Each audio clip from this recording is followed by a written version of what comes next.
Welcome to the best hour of their day podcast with your hosts, Jason Fernandez. And me, Jason Ackerman. With more than 20 years in the business, As both coaches and affiliate owners, our passion is to help create world-class affiliates and coaches by building better boxes.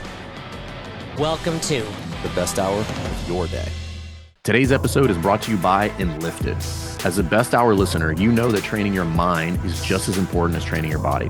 ENLIFTED provides elite coaches and affiliates with practical, powerful mindset tools that can transform your athletes, your gym's culture, and give you an unshakable edge as an affiliate owner. Learn more by signing up for your free mindset training at enlifted.me/best hour. ENLIFTED, mindset simplified, results amplified. We are back, best hour of their day, in real life, IRL, at Takeover Athletics, home of CrossFit Takeover. Kristin Bowen, more affectionately known as K-Bo in the seminar staff world. Welcome to the show. Thanks for having me. The viewers want to know, what is it like to give me feedback on a regular basis? We're just jumping right into it. I have some feedback for that intro, if you'd like. Yeah, No. please do. No, no. So we were going to talk about giving feedback in the affiliate coaches, all that kind of stuff. But I wanted to chat with you because I'm sure this is accurate, but correct me if I'm wrong.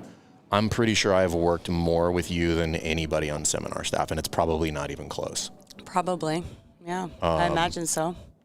How long you've been on? Because you've been on longer than I have, but I don't know about how much. Not by a ton. You're 10 years? It will be 10 years in April. Mm-hmm.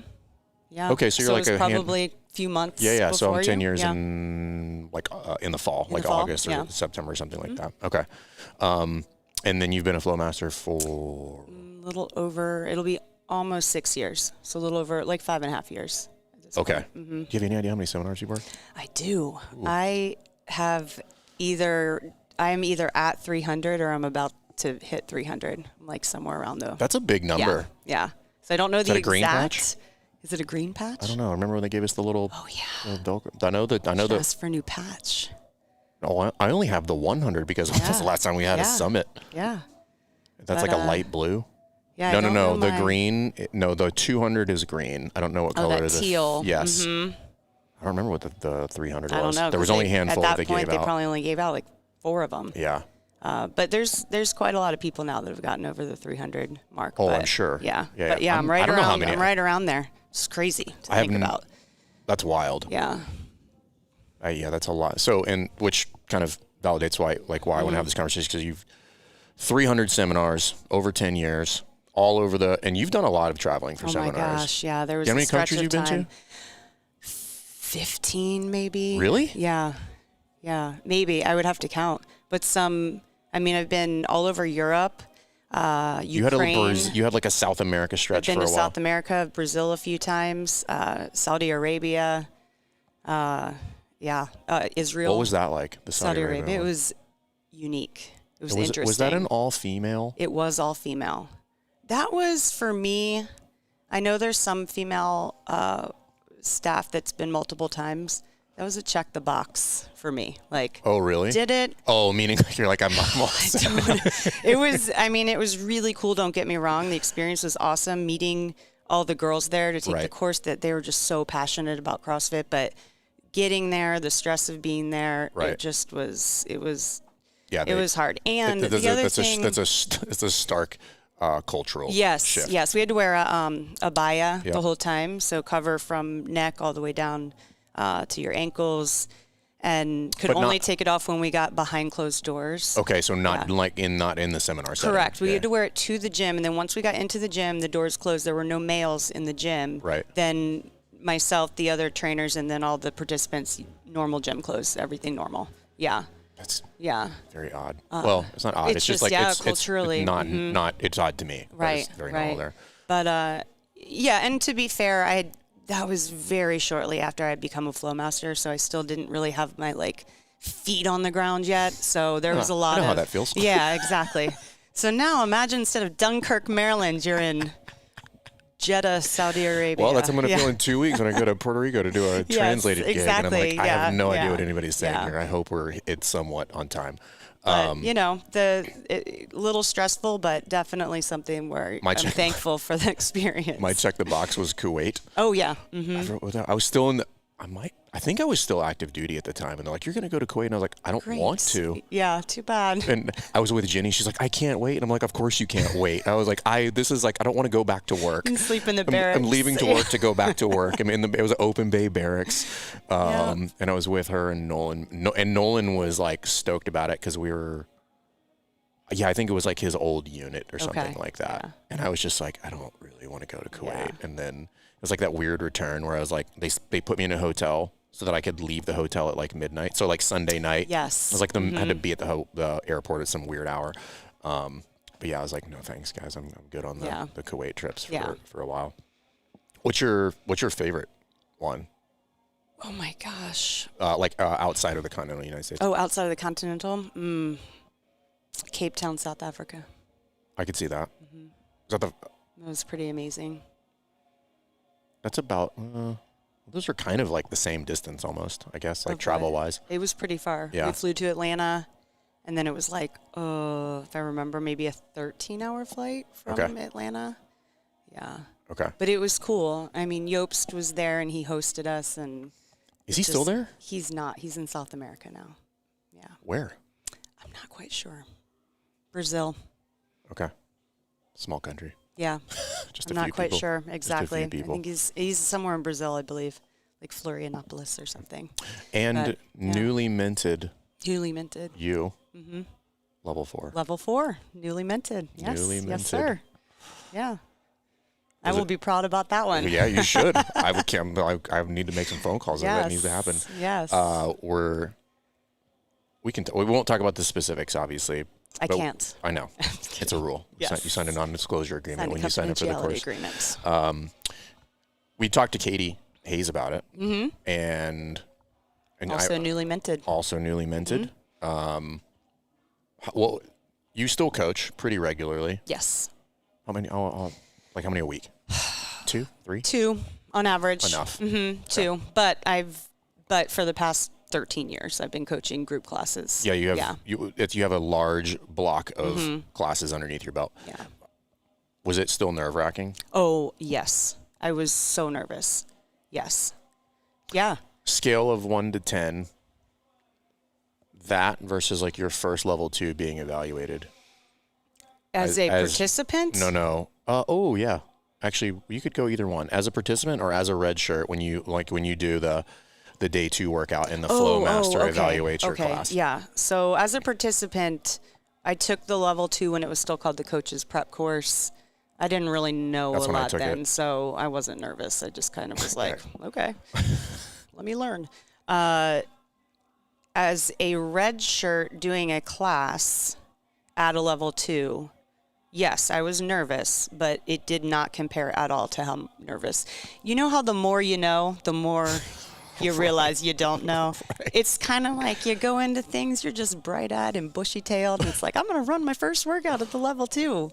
I'm going to prepare, but, you know, it's going to go great, whatever.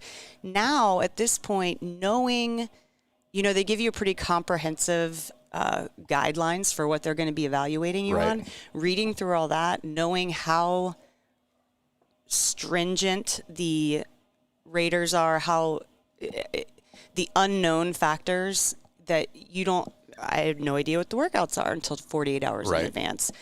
I'm not at my home gym. I don't know who the people are going to be. You have to essentially prepare for every possible scenario so that you're not just spinning your head when the time is there, and you can concentrate on essentially it's your opportunity to coach the very best 2 classes that you have the ability to coach. Yeah.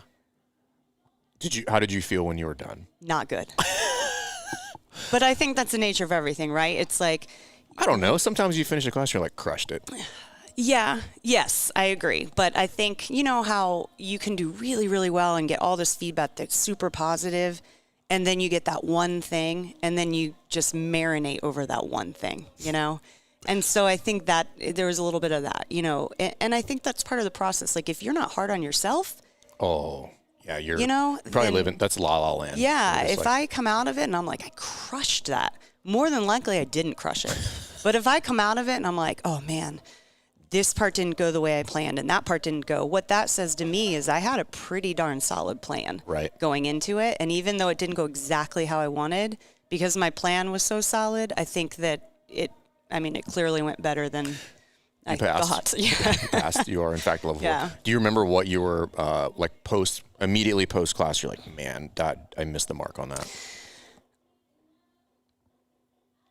Because we can't talk about the workouts either, because there's like a batch in there. And you don't have to speak specifics, but it's just like I wanted to do something in the specific warm-up that I didn't get to. Yeah, okay. So I think just like with most classes that we run, we have our plan on paper, and then it starts being executed in real life, in real time, and you're just looking at your watch. You're like, oh, crap. I was going to have them do that, but like I'm not going to have time to do that. So then like on the fly, you know, or we're not going to do that, or, you know, I had a plan to layer in this piece, but I don't think that's going to work for what I have in front of me. So I have to make the call to leave that, and you just hope it's the right call, right? I have this fear that when I take it, I'm going to revert back to the new trainer with zero presence and attitude, because I'm so worried about that. Right. Which might somebody happen. Comes up and they're like, you should but, smile, it'll help.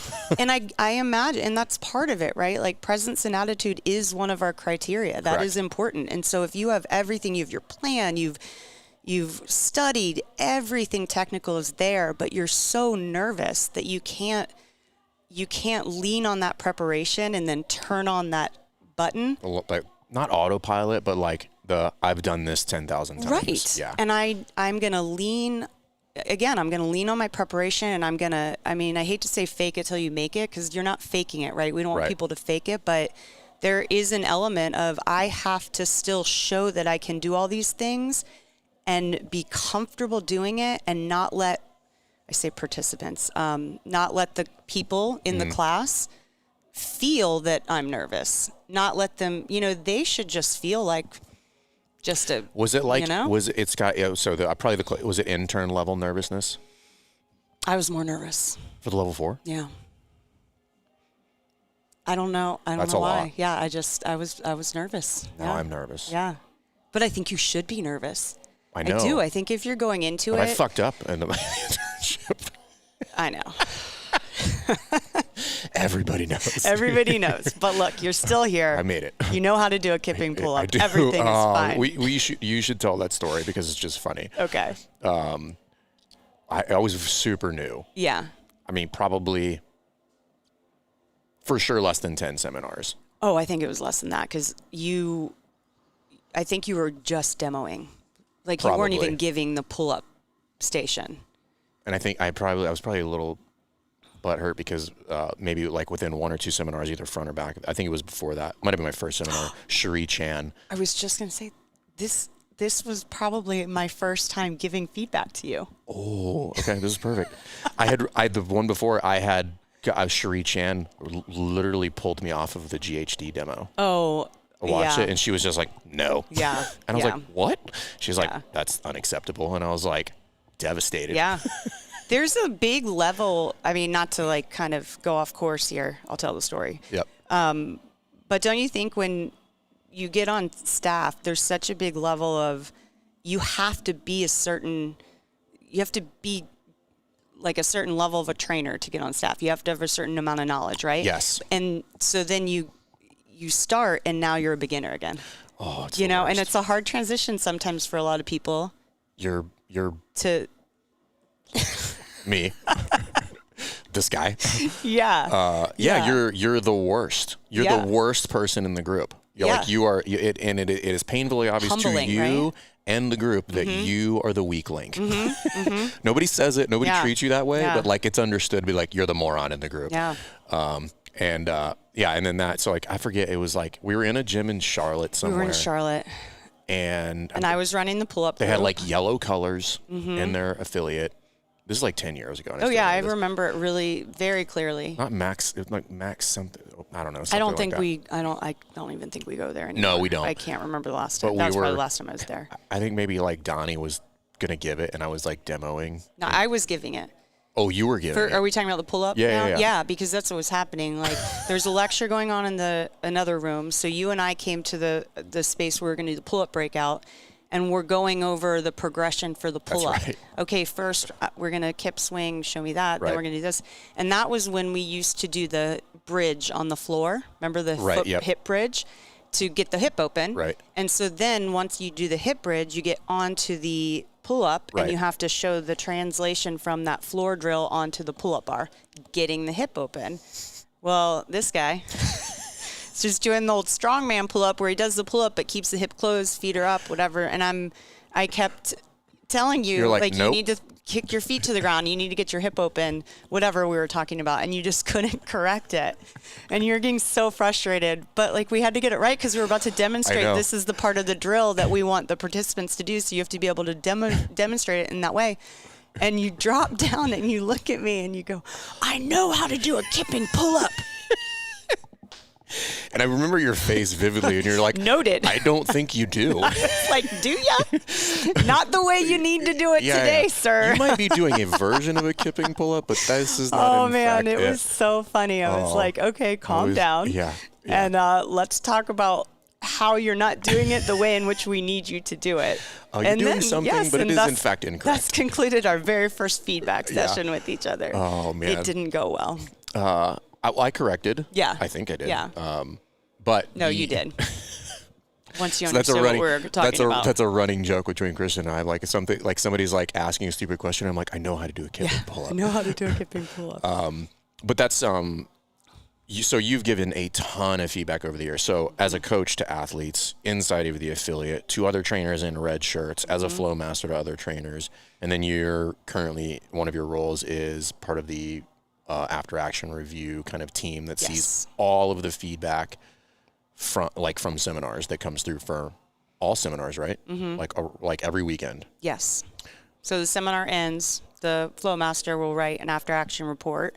That report then has to be reviewed. So essentially feedback on your report. Yeah. And it's just a way for us to, track trends and find out, if quality there were any assurance. Challenges or what positive, great things are the trainers doing and things like that. So and so that was why I wanted to kind of chat about this, because I think you're really good at it, and it's one of the, and you and I have talked about this. It becomes really hard to give tangible, candid feedback to people that you're around a lot. 100%. Mm-hmm. And Cassidy and I have both talked about this. Like, I've always thought that you're one of the best people, because like I was trying to think, I don't think we have ever worked together when you've not given me something tangible. And like I said, we've worked probably north of 100 seminars together, but and some of it is hurtful. Okay, I'm sorry. It's just to make you better. But I've never left there with like, that was not useful to me. Okay. And that's not always That's the case. Great. I mean, that's great feedback for me, because that's the goal. But that's not right? always the case, right? Sometimes right. like, and I'm like, I'm not really sure that's super useful or helpful, but like, and obviously the nature of the feedback, or the flavor of the feedback shifts over time. It starts where it's kind of technical. Yes. And then you shift and you get pretty good. And then it becomes like soft skill feedback. That's typically the ones that hurt more. Yeah. I know. It's so much easier to get the feedback of, hey, you didn't say this, make sure you say that. Got it. But when you get feedback, you're right, a little more intangible. It's a little bit more about like, can be construed as, this is about my personality. And it's your face. But that's one of the things that, like, we talk to affiliate owners all the time. Like, I've got a coach that bad attitude or, talks to people in a weird tone or is super short with certain things, or argumentative, or like an insert whatever that has nothing to do with like the thruster or the snatch. Right. It's like, oh, that's a soft skill personality thing. And that can be really hard. And then the other thing, I think this is an interesting conversation with you, is because I maybe found this like out a year ago. I don't know how it came up. We were doing feedback after a seminar, and you're like, oh, I hate giving feedback. Oh my God, I hate it so much. And I was like, wait, what? And you're like, oh yeah, it's the thing I dread the most. And I was so like, hard for me. It is. Which is crazy because you're really good at it. But Because a lot of people have that feeling. Mm-hmm. So obviously you probably didn't start there. No. But how does that work? Like when did you start trying to, I don't say get good at it, but start to kind of like figure out like, this is how I'm going to approach giving feedback? Mm-hmm. I think, shout out to my girl, Brene Brown. Okay. Yeah. Clear is kind, unclear is unkind. I remember reading that years ago and being like, oh my God. And she gives this analogy of if you have to get from point A to point B, whatever, I'm going to butcher the analogy, so I'll just keep it simple. Right. You've got to get to point B. And if you zigzag around and you avoid and you have these other side conversations and you try to save people's feelings, you still have to get to point B. So if you just go directly there, it's maybe a little harder, but really in the long run, it saves everybody the trouble. It clears up any confusion. The other thing that I read that was helpful for me is, and this is the whole clear is kind, unclear is unkind, is that when you're unclear to someone, you think you're doing it because you want to save their feelings and you want to like do a soft delivery and you don't want to make them upset. But really, it's because you're uncomfortable giving harder feedback. It's not for usually the person can take it, right? Are you agreeing with me or disagreeing with me? But this is another one. It hurts. You're like, oh, it's me. Yeah. Yeah. It's me. It's not them. Right. I'm not actually saving them. I'm avoiding. Exactly. Yeah. Yeah. And if I'm just kind of like tiptoeing around it and not giving them exactly what I'm thinking and what I think they really need to hear, then there can be miscommunication. They may not really truly understand what I'm trying to say. And so then that doesn't set them up for success to make any of the changes that they most likely want to make, especially, in our job, people are like so hungry for feedback to just get better, which that alone makes it easier, right? When people want to hear it. But well, I also think there's a misconception, and I do, like in any call it organization, right? Whether it's the box or whatever, I think there's like a sticking point when you go from this culture where that type of feedback is avoided to be like, nope, we're going to do it. Mm-hmm. And then there's a lot of like friction and there's a lot of hurt feelings or resistance to I think Ray Dalio in Principles calls it radical transparency. Oh, okay. Which is just like, there's no room for fluff here. Right. Like there's no room for feelings because the only thing that matters is the outcome. We have to improve the outcome, which means everybody has to show up knowing that you're going to get feedback that is probably not going to make you look great. Right. But that's not the point. The point is to make you look great. The point is to make you better. Better, yeah. At which point you will look great. And some of that has to be a little bit uncomfortable. Yes. And I think there's certainly a disconnect there for a lot of people, right? Like, oh, if you get this hard feedback, it's only to make you better. Right. Generally, it's like cool thought. Yeah. Yeah, exactly. Still I think hurts. the level 2s would be a great example. Like the participants come in and our whole role that weekend is to figure out what they're weak at and figure out what their strengths are, but also figure out like, okay, you're really great in these things, but you're lacking a little bit over here. So if we can only make those a little bit better, think how much better you're going to be overall. Right. Many times we get participants that aren't used to getting feedback. That's not the world in which they live. And so then we try to give them things and they shut down, because it's like they're not seeing that we're not giving them feedback to make them look silly or to call them out on anything, but it's to just make them better over the long run. And if there's not that connection there, that can certainly be a little bit more challenging. I do think, just to go back to your question about how I kind of started incorporating giving like harder feedback when it's something that I don't love.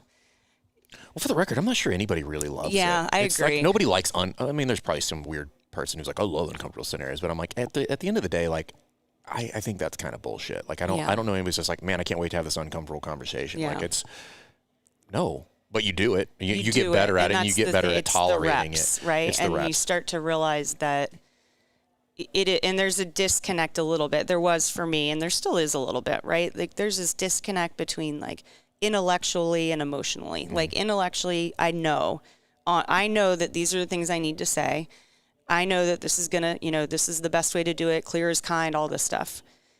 Emotionally, I still am like, but I don't want to make them feel awkward. I don't want to, and that's why I think it's hard when I say giving feedback is hard for me, because my nature, like to call myself, I'm a recovering codependent people pleaser.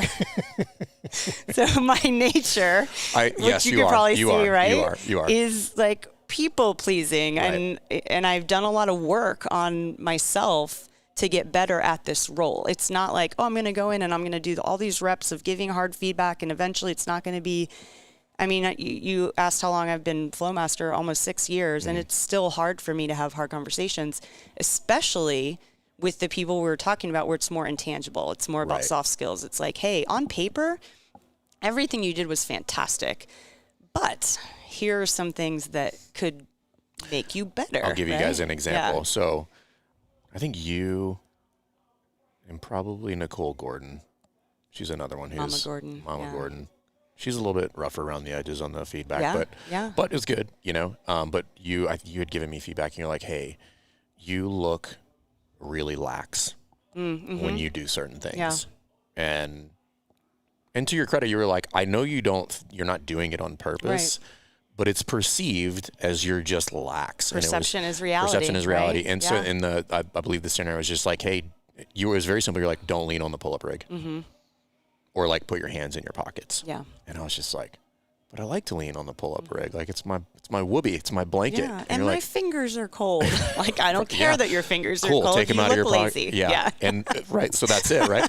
But it's stuff like that where it was like you probably knew that was not going to be the easiest conversation, but you're like, you probably also knew that like he'll understand where I'm coming from and the level of expectation.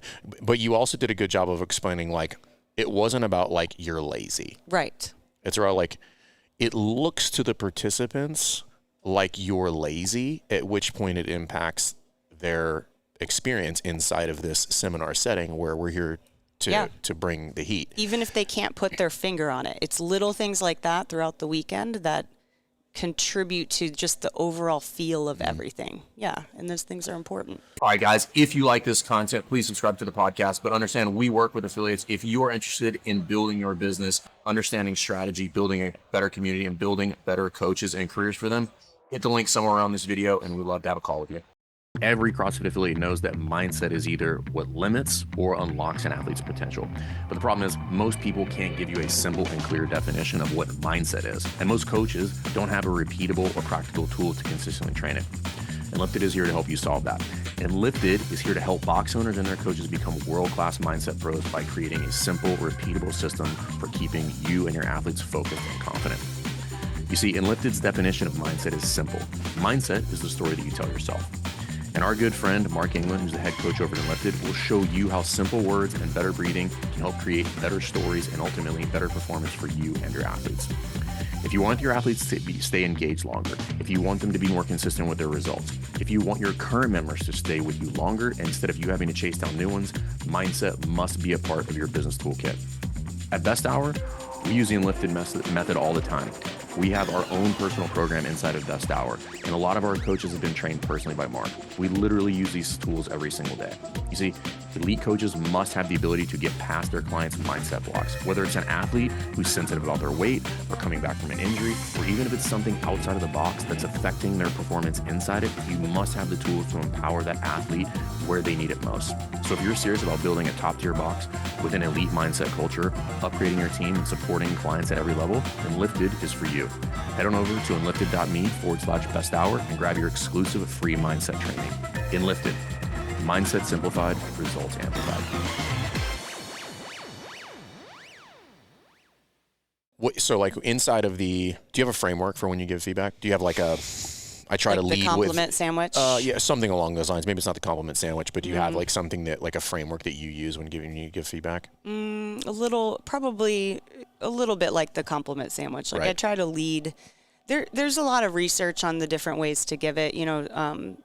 That one book, I don't know if you read it, but the Verbal Judo book that we read. It's in my queue. I have it. I haven't read it yet. I think the way that he says it is if you start with the good, they're not going to really hear the negative because they're stuck or they're on the not good. going to, oh geez, I'm butchering this. One or the other. One or the other. It's like, hey, if you start with the good, then it's going to impact how they, take away XYZ. Or if you start with the bad, then they're not going to hear the good and you're just beating them down. So quite honestly, I don't have really a template. Mm-hmm. It's a little bit based on the person. I get that. And their level, what's their level? Is it someone I've built a really strong rapport with over the years, like you, that I've worked with many, many times? Or is it someone that, like, I don't really know that well? They're a level 2 participant, or it's a newer They're like, trainer. I'm going to make this person cry if I do that. Right. And that's another thing, too. Like, speaking of that, like, I can feel and read emotion fairly well. And so I can feel if someone's starting to shut down. Then I have to kind of maneuver my tactics, like mid session. That's probably one of the things that I became like very conscious of and like tried to hone that skill like early on, because the volume of feedback either in the level 1 or in the level 2 is high, and you start to really hone in on like, oh, this person's not digging this at all. Yeah. And when I was early on, I would just back off and I would move on and I would leave them, whether it was an athlete in a position that needed to be corrected or a coach who was doing a thing that needed to be corrected. I would just be like, all right, I'm going to move on. Oh, like if they were shutting down because you're giving them too much? Yep. It's like, I would like abandon ship. I would literally just give up. Yeah. And that was my only tactic at that point. I was like, well, I don't want to embarrass them in front of the group. I'm not going to do that. So we're going to do nothing. We're going to do nothing. Yeah. And then that rapidly became not acceptable because you're like, well, I'm not helping them. Right. I have to figure out like how to do that. So then you figure out like how to avoid getting to that point with regard to the feedback. You're like, oh, I'm just trying to avoid that line altogether. Yeah. Because it's hard to recover from that. Like if you walk somebody right up to the line where they're getting ready to shut down, it's hard to recover. Right. Really hard. Right. So I'm like, okay, well, if I even think I'm getting close to that, I just switch tactics immediately. I'm not even going to chance it in some of those scenarios because I don't want the feedback to not make it to them. Exactly. And it used to be like head on, which is like, oh no, you're getting the feedback. Right. I don't care how you feel about it. And I was like, that was I was like, that's about me. Mm-hmm. And I was like, oh, that's not helping them at all. Right. It just makes me look what I thought was cool.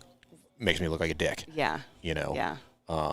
Because what's the ultimate goal of the feedback? To what's get them the better. Ultimate goal? To get them better. Right. For them to absorb what you're telling them, and they can they hear you and they take it seriously and to heart, and they make some changes. Maybe they don't agree with it, and maybe it's one of those things. That's another thing, right? Like, hey, here's something stylistically that maybe you should try out. Hey, here's something you definitely should be doing. So differentiating between those. Can you elaborate on that? Because like you and I understand the difference between, so they're stylistic and then this is black and white. Because those are the terms that we use.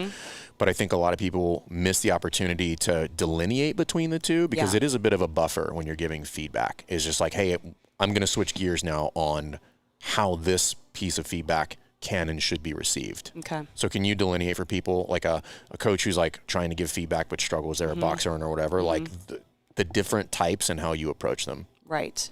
So directive feedback are the non-negotiables, right? Like, you're a gym owner, and here are the non-negotiables. You have to give a whiteboard brief. You need to create a lesson plan. You need to incorporate a cool down. The class needs to end on time. I want you using a progression when you teach the movements. Stylistic is more stylistic. It's like, hey, you're staying within the parameters of the directives that I've given you, and how you choose to implement that is up to you. Yeah. Because not everybody is going to have the same style. We know that, right? Yeah. Like some coaches come in and they're, jovial and joking and their classes are really fun. Other coaches are a little more subdued. That doesn't mean either one of them is more effective than the other. But if we try to tell the guy that's more subdued, you need to make more jokes. And that's not him, right? But maybe stylistically, you could give him some suggestions for how he could lighten the mood a little bit in his class, right? Yeah, I think that was always a struggle too. Like, how do you?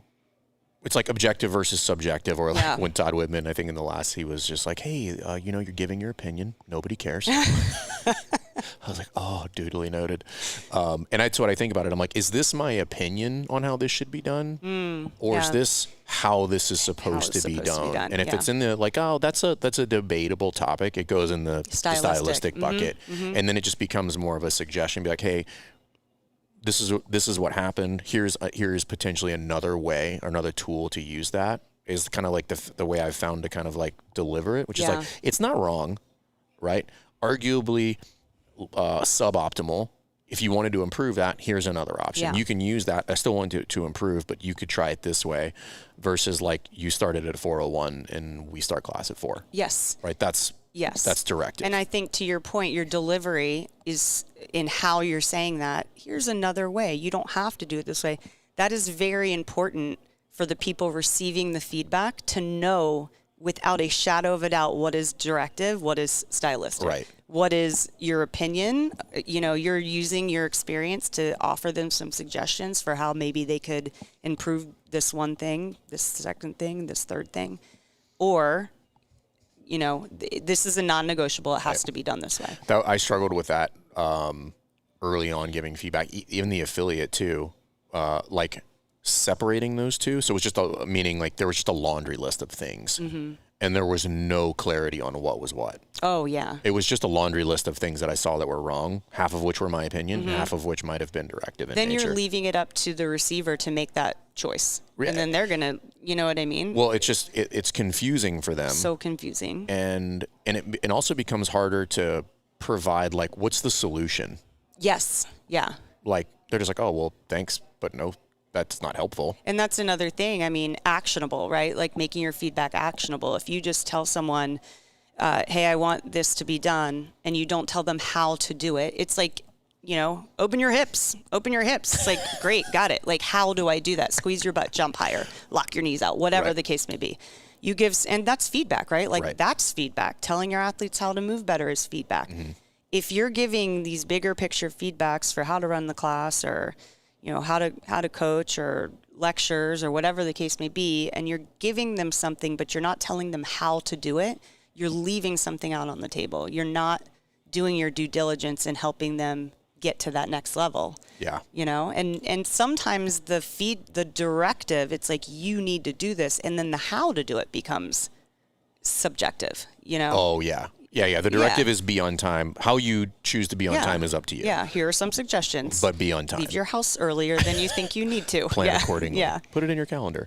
Have you seen, so AAR specifically, because that's I view kind of like the AARs that you look at similar to like the box owner giving feedback to the coach.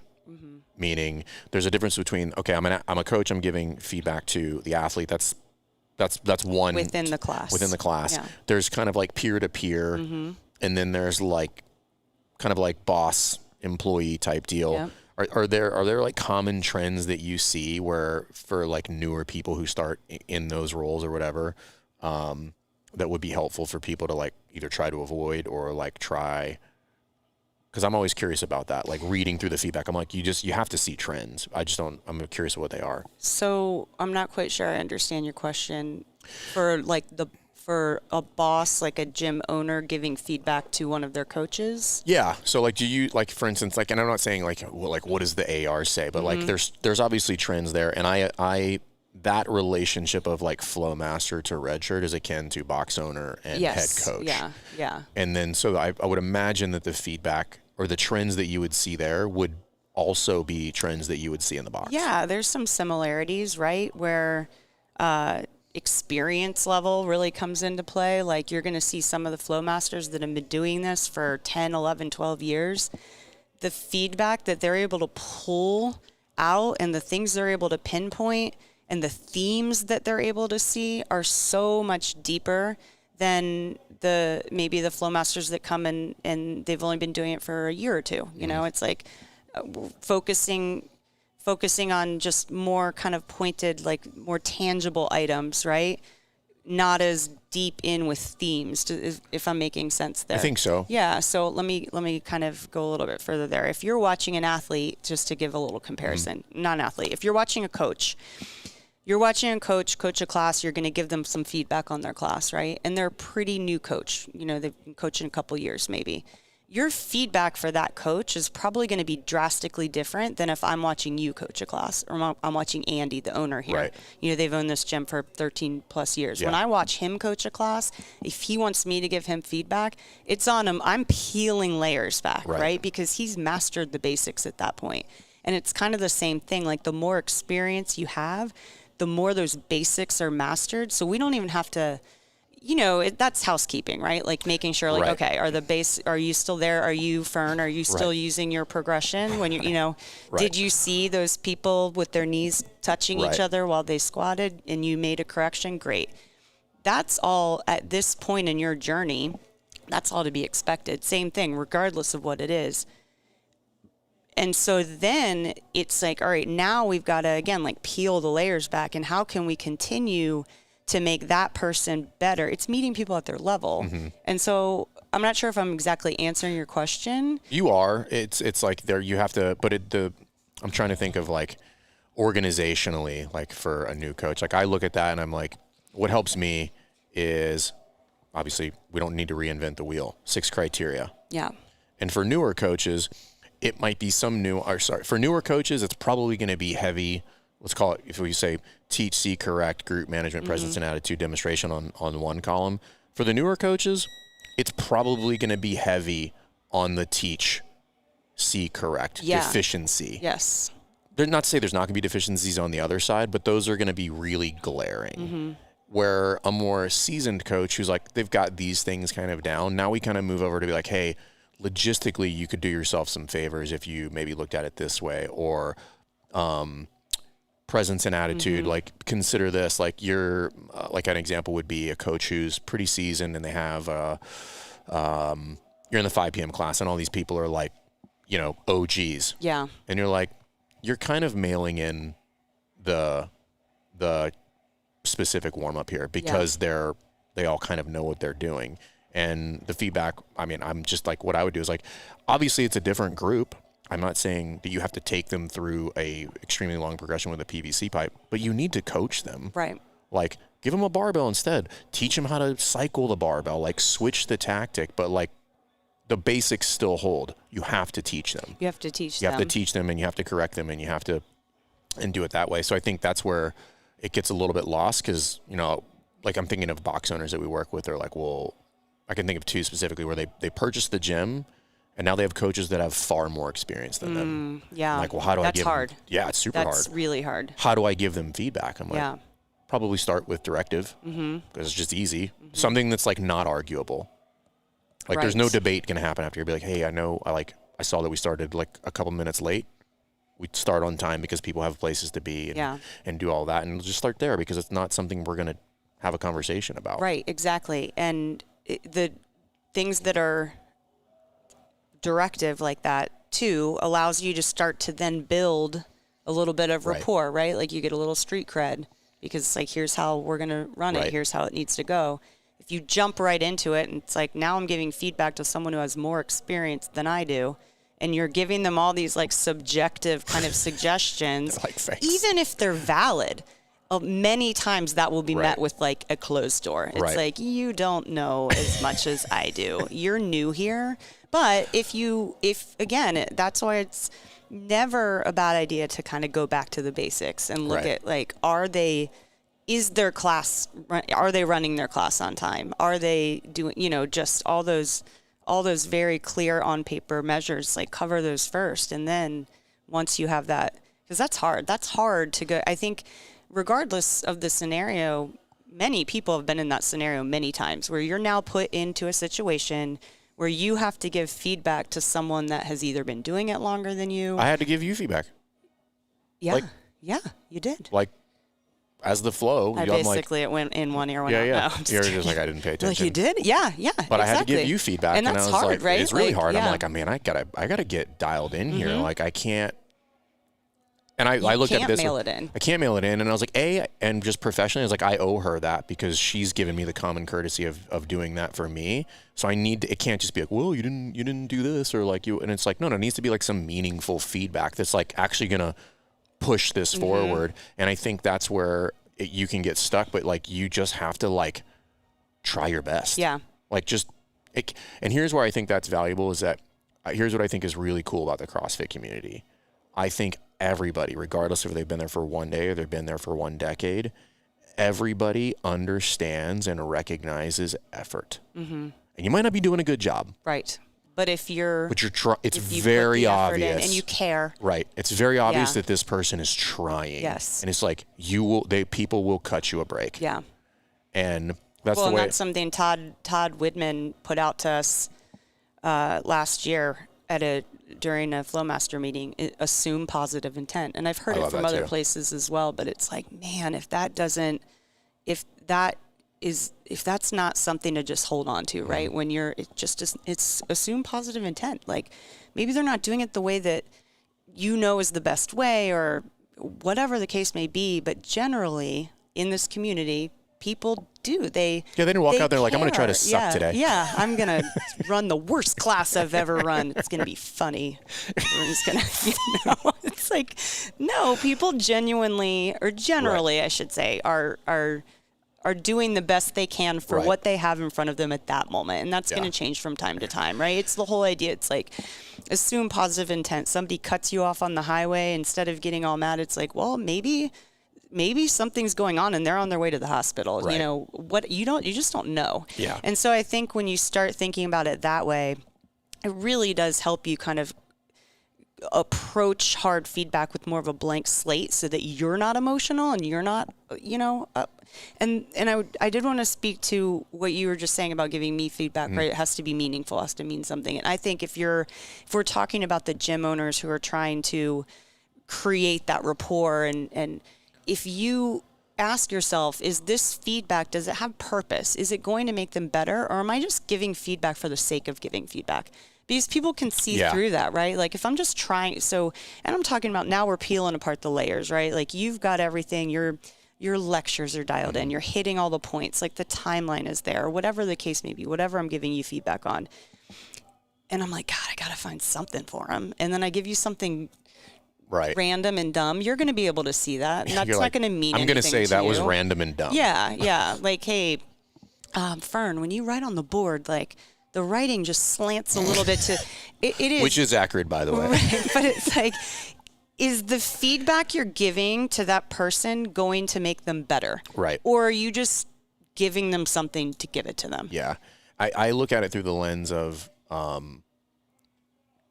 the feedback is not actually for the trainer. It's actually for the recipient. For the recipient of the service that you're providing. Whether it's the athlete or the other coaches in there. And I'm like, so it's like an easy throughput to try to offset. Like this is not in order to, because a lot of people avoid feedback because it feels combative. Yeah. And I'm like, well, if we can not make this a me you thing, and this is about them, I find that it makes it easier. We're like, hey, okay, cool. So here's what we're trying to achieve for the participants. Here was the outcome. Here's what we need to try to do to improve that. That's not about you anymore. It's not like, hey, you blew it. Yeah, I love that. It's not like you blew it. Yeah. It's just like, it's about them. Yeah. It's not about how you feel or how I feel. It takes emotion out of it. And I love that, because generally I also think that the people that struggle to receive feedback, it comes from a place of insecurity, and just lack of confidence, or they feel like they've got to prove something, and now you're calling them out on it. And so then they feel like they have to defend how they were doing it. Right. And that whole defensive thing, again, if you just strip everything away, it's usually because they lack confidence in whatever you're talking to them about. And I like the idea of just taking all that off the table and being like, we're talking about how can we make this product better. Right. And that goes to outcomes. Like, what's the outcome over here? And then getting them there, obviously. And then what you brought up earlier, which is like provide solutions. Then there's two other things that there's a book that I read, and for the life of me, I can't remember it. Oh, Uncomfortable Conversations. One of the things he has in there, I don't remember exactly how he formatted it, but the way I remember it was, a lot of it is like relationship based, which is literally what all of this is anyway. But it was like, try to avoid using the word you. And I was like, how do you do that? And I'm like, simply by just asking that question, like puts you in a whole different headspace with regard to like tone, phrases, like just your general approach to all of a sudden, it's like, how would I give Kristin feedback without using the word? And it's not like you can never use it, right? Does it take you more to like making I statements, or is I, it, we, them, and because you can be perceived as like conflict now. You is automatically kind of associated with you and me, or you versus me. And it puts people on a defense. Correct, which is like it's accusatory. Is that a word? It's like it's like an accusation, like, hey, you messed that up. Yeah. Versus like, hey, like, we got to start the whiteboard briefs on time for this reason, which insinuates that you were late. Right. Without saying you're late. Yeah. So you can get there. And some people, and at first I was a little resistant to the idea because I'm like, no, they need to know. Like, screw them, you know? And then I had to wise up because I was like, oh, well, it became combative, at which point I'm like, well, this is all pointless now. Yeah. Like, they're not actually receiving the feedback anymore. So, again, that was a me thing. That was me being, like, overly aggressive with it and trying to be like, I'm telling you what to do, which is exactly the way it was perceived, versus, like, we should do a better job for the people that we're working with. And that means we have to be on time. It's so interesting, isn't it? It's like, well, it seems simple. And that's why I think, like, I love this conversation in general. Like, it's really nuanced. it really is. Like, another one that, like, I learned from Chuck was, and I do most of my breakouts in level 2s, is I just ask them to do a self-evaluation. Okay. So, like, they finish the breakout, I'm like, how did it go? And like, tell if you had to run it back right now, what would you change, if anything at all? And that's a tactic for me to figure out where are they and where am I, to figure out what's the gap. So good. Because the gap might be really large, at which point I'm going to taper or temper the feedback, because I'm like, oh, I can't come in hot, because they're like, they think they crushed it and that was hot garbage that we just watched. Or what happens so often, we can be our own worst critics. You're like, it was people are like, terrible. oh my gosh, I just horrible. And like, wait, actually, I thought it was did pretty a pretty good. darn good job. Yeah. So it can go either way with that, right? Yeah. But that's such a good strategy for sure. That's Chuck. You Yeah. know? It's just like, but I was He just knows like, a few things. He's fairly good at it.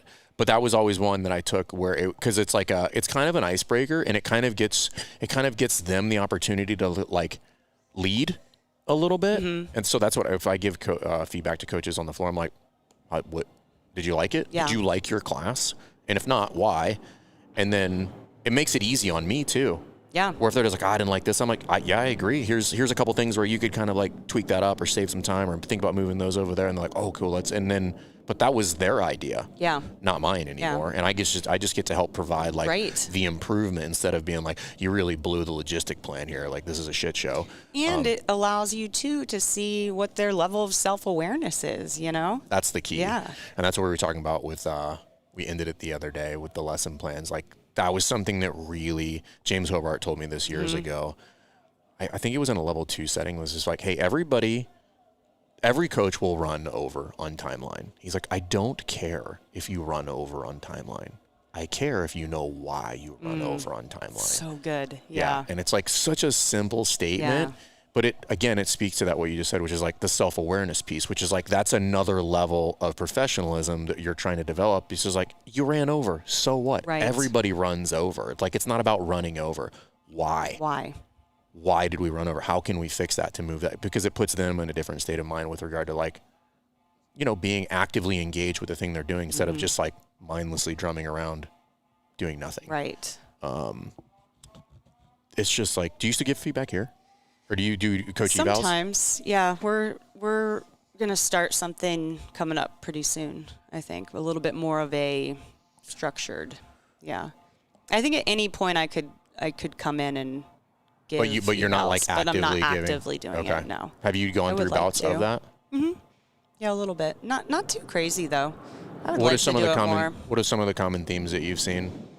Here or in general, just here. classes Yeah, that yeah. I've here? Yeah. I think that commonly everyone does a really good job with the structure of the class, the lesson plan, timeline allotment. I think honestly, and this isn't different from most places, it's the seeing and correcting that I want to just see more of. But Yeah. I think that's pretty That's normal. common. Yeah, the teaching's there. because there's an expectation. There's a structured expectation, right? Like we provide the warm up, or not we, the programming that we do. I don't do it, but we've got a warm up of the day, and then we have tiers that we use here, which is essentially like meaning like the different versions of the workout. Yeah, RX, intermediate, beginner, suggestions, right? It helps lead people a little bit, and then of course you scale from there. So that has been laid out for you, and so the nature of the way the classes are structured here, it's probably very similar to how you guys do it at Rife. It's like whiteboard brief, general warm-up, specific warm-up, workout, cool down, right? And then if you have to add, if we have 2 parts, like today we had 2 parts. There's like a shoulder press, push press, part A, but then part B had dumbbell shoulder. So it's like we're already warmed up. We're just going to do a little 8-minuter at the end.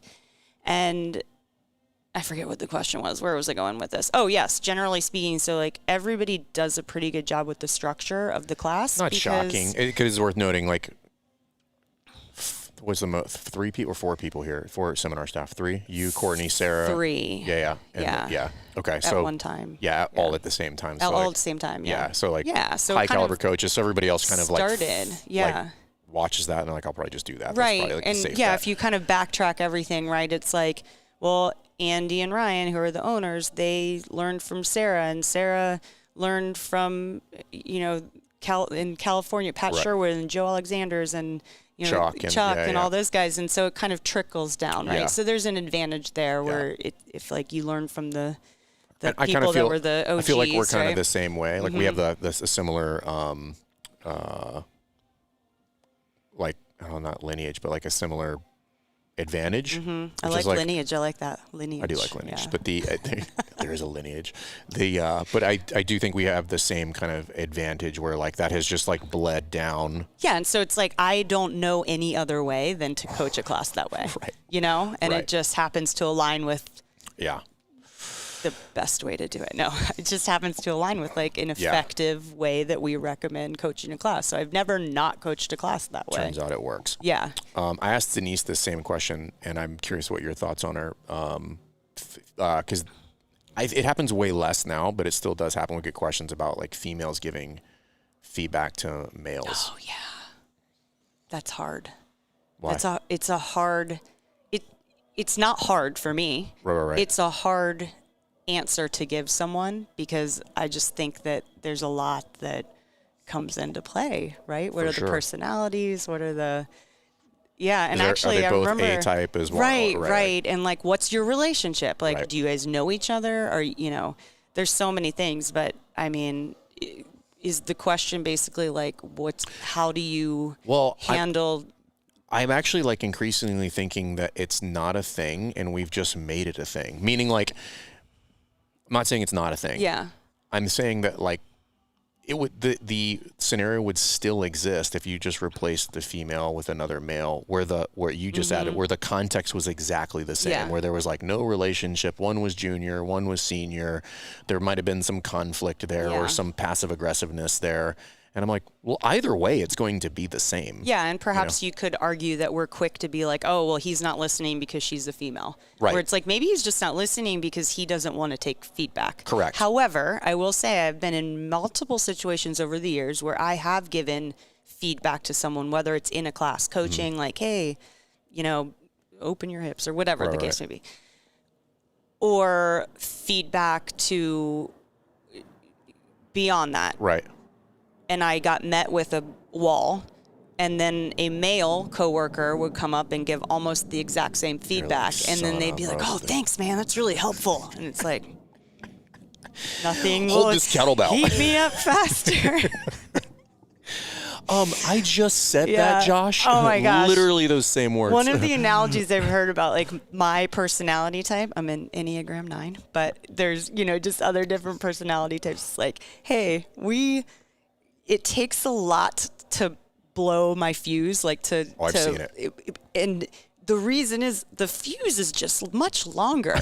But so it just takes a lot longer. It takes more. But once you get there, the dynamite is still the same power as everyone else's. Still dynamite. And nothing will get that little fuse going faster than when something like that happens. Yeah. Or if somebody's not listening to what you're saying, you're like, no, I just said that. Yes, yeah. I've seen Kristin do that before. No, I literally just said that. I was my like, gosh. oh, okay. Yeah. Oh, Well, I've told this story to a couple people, but we had a guy come in, not to characterize or, We can. But, okay. It's fun. Just like a younger military guy, Yeah, of course. not used to being coached probably. And then this is where I'm like, Bravado. maybe the female, maybe, I don't know. But yeah, like, hey, I'm Kristin. I'm your coach today. General warm up. Hey, dude, try widen up your stance a little bit on your squat, right? He's not getting into depth, losing his neutral spine. So pretty basic, straightforward fix. He's squatting hip width apart. Hey, Right. widen up your stance a Right. little bit. No, this is just how I squat. This is where I squat. You mean like shit? He's like, well, just try to widen him up just a little bit so we can. And then under his breath, he's like, okay, I've only had 27 years of learning where my stance is. And he's just like, remember a few minutes ago you were talking about how that you used to when it was too much, you used to just like abandon ship. Yeah. And that's basically what I did. I was like, really? and I'm out. I know that wasn't the right thing to do, but I was just like, nope. Fine, you're not going to get any of my coaching, and I'm going to coach everyone else in the class. Turns out I'm Not pretty the good right at thing to this. do, but still, it's like, so even still now where I know logically at that moment, I know I should not abandon ship and I should like continue to just grease the wheel. But every once in a while, you're just like, I don't no, have time for if he this. doesn't, Yeah. he's Just- moving safely, Right. he's fine. And if he doesn't want to take what I have to say, and I can't help but think it's because I'm a female and he doesn't know me. We have no rapport. Right. He doesn't know like your level not of that expertise, he need, not, and you do this for a living. That's part of the culture you create at your gym, right? Like you shouldn't have to know my coaching resume to take coaching cues from me, and that that's just the way that it is. But that's probably like a kind of a good place to kind of wrap up, because if that's the way to fix that, right? The way to kind of attack that problem, at least I see, is that you have to give feedback to all the coaches so that they all continue to move to raise the bar for expectation. And that way, because that seeps down into the classes. Yes. And then that one person that comes in is kind of forced to assimilate because like, well, everybody does this. Like you're not special, guy or gal. Like I get it, but that's not how we do shit here, And I think that starts with the leadership, and that starts with like having the hard conversations and continuing to have the hard conversation. Like you and I were just talking before this. I was like, I gotta have like a couple, and that's fine. But like, that's my job. Mm-hmm. And if I want everybody to get better, if I want the members to get the experience that I want them to get, if I want the staff to continue to uphold the standard, it sucks, but that's what I signed up for. And empowerment comes from the top. That's, I think, really powerful for the coaches to know that the owner has their back, right? Right. Like the owner maybe is giving hard feedback to the coaches, but in turn, what that does is just create a unified front so that we're all on the same page. And then you can make that stand and be like, that person's not listening to me. Maybe it's because I'm a female, maybe it's not, but regardless. And then you can peel it apart even more. Now I'm going to rely on my own knowledge. Right. Regardless of if this person wants to listen to me or not, I am confident in what I'm telling them. I'm confident in the feedback that I'm giving them. Mm-hmm. And if they choose not to listen, then that's kind of on them. But I know I'm empowered from the top to stand here and give that to them because this is the way that we roll here. Yeah. No, and I think that's, and obviously you guys have a long history of that here. You guys run a really solid gym here, and that's cool. And I think it's easier for other coaches to kind of gain that confidence when they step in. They're like, oh, I do have that ability to do that. And again, like you said, that comes from the top. And I think that's where a lot of us as business owners, like we fall short because we're just like running the rat race, and then we forget about the thing. And then suddenly we have a problem, and like cancellations start coming through. And this is interesting. When that starts happening, almost always my immediate feedback is like, you need to redivert all of your energy back into the classes. Like that's actually your problem because there's either a cultural problem that's happening in there. The people are getting lazy or lackadaisical about delivering the service. And the issue with that is that is a slow burning fuse. Yeah. You're not going to see it. You're not going to see it one day. Yeah. It's just going to slowly creep up on her. Yeah. And then one weird thing is going to happen where Jenny has a weird interaction with Bob, and then like everybody's out. They're just like, yeah, this sucks. We don't like it anymore. And you're fooling yourself if you think everyone's out because of the interaction between Jenny and Bob. No, it was the 400 microfractures prior to that for like 90 days. Yeah. And that's why I like really, I'm like, go, like you have to give the feedback. You have to continue to make sure that this remains as good as humanly possible, because the reality is, you and I know this, if that's as good as you can possibly make it, you can mess up a lot of other stuff and get away with it. Yeah. It's not okay. But as long as as long as the classes are like as good as you could possibly make them, you can buffer a lot of other mistakes. And I think people forget that. Yeah. And it's just like, no, dude, like go make the main thing. And that involves you getting back in there, giving the coaches feedback, and having a bunch of hard conversations. And every time, without a doubt, I find that there's a little bit of friction. Everybody gets on board, and the outcome is super positive because everybody's just like, oh, it's actually fun to be good at something. Right. But you're not ever going to be really good at something unless you're uncomfortable at times, right? Like you have to let yourself be bad. You have to let yourself make mistakes. But if you have the people there in your corner ready to give you that feedback and offer you those actionable solutions and like support you in that process, it's only going to get you better. You're hearing it from the best. Okay, Bo, thank you. Fern, thank you. Awesome. Here's to the next 300 seminars. Yeah. Oh my gosh. 10 more years on the road.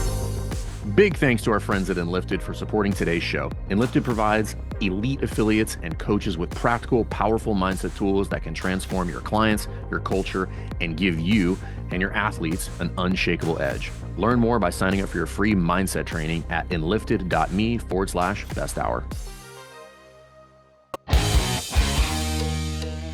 Thanks for checking out this episode of the Best Hour of Their Day podcast. We appreciate you listening and choosing to have us help you in your passion for coaching and affiliate ownership. You can find more episodes just like this on all podcast platforms. If you're interested in learning more, you can reach out to us on any social media platforms, or you can visit www.besthouroftheirday.com to book a call. If you found this episode helpful for you, please share it so that we can help other coaches and affiliate owners to help build a bigger and stronger CrossFit community. Thanks for listening.